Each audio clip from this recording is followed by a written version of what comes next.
about 8 or 9 miles to the truck. So. Today we were on a 20-mile loop. About halfway through I got a flat tire.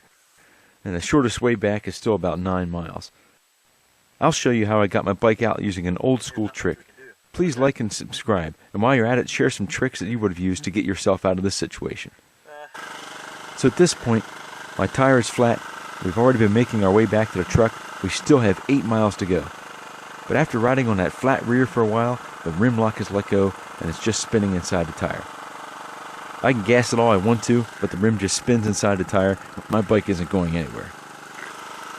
There is a way to fix this on the trail. I think I have something to fix it with. Now somewhere in my pack here I know I have what I need. Well, that's a hose clamp. Small zip ties, and they're handy, but they're not going to work in this situation. I see what I need down here, I think. Yes! Dun-da-da! Safety wire. This is why I brought this. Now this is steel safety wire, also called block wire. Normal wire just isn't going to do it. It won't be strong enough. For just such an emergency. Let's see, the tire rotates. The idea here is to secure the rim to the tire, or at least make sure when that rim turns, it's going to pull the tire right along with it. You'll need at least a few feet of safety wire. Just wrap it around the rim and the tire. MacGyver would probably weld it on somehow. Make sure when you wrap it around the rim, you get it down in between the knobbies so that the wire has something to pull on. There was one episode where he took a car battery and welded a nail to a spark plug or something. Wrap it around as much as possible. Use all the safety wire you can. Just 1 or 2 wraps isn't going to hold it. Make sure you wrap it tight and make sure the wire is down in between the knobbies, not on top of them. Wrap it around really well, twist it tight, and cut the little bit off that's left. Now this time I put a few zip ties on just in case, just to give it a little bit extra oomph. But even these big ones didn't last long. These big ones only lasted about half a mile before they were gone.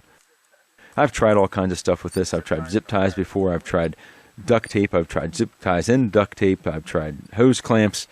All that stuff lasts a short distance, maybe a mile or half a mile. But a bunch of safety wire wrapped on there seems to work best.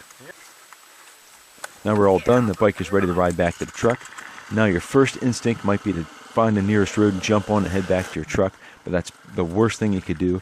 A hard surface road is going to make your rim cut right through the sidewalls of your tire. It's going to destroy your tire, and then it's going to start working on that rim. It's going to start chewing up that rim and damaging your rim. And what you want to do is keep it off-road. What I did is I stayed on the trail. I avoided rocks, sharp edges, things like that. Tried to hit every little muddy, sandy spot or soft spot I could on the way back.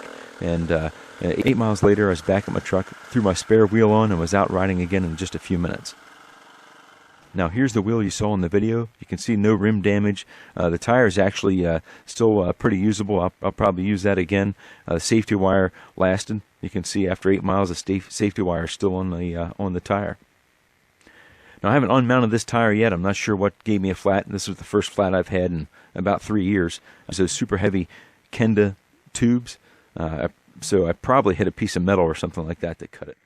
But anyway, I hope you liked this video, and I hope you found it useful. Like and subscribe, ring that bell, and I'll keep the videos coming, and I'll get out there and go freaking riding.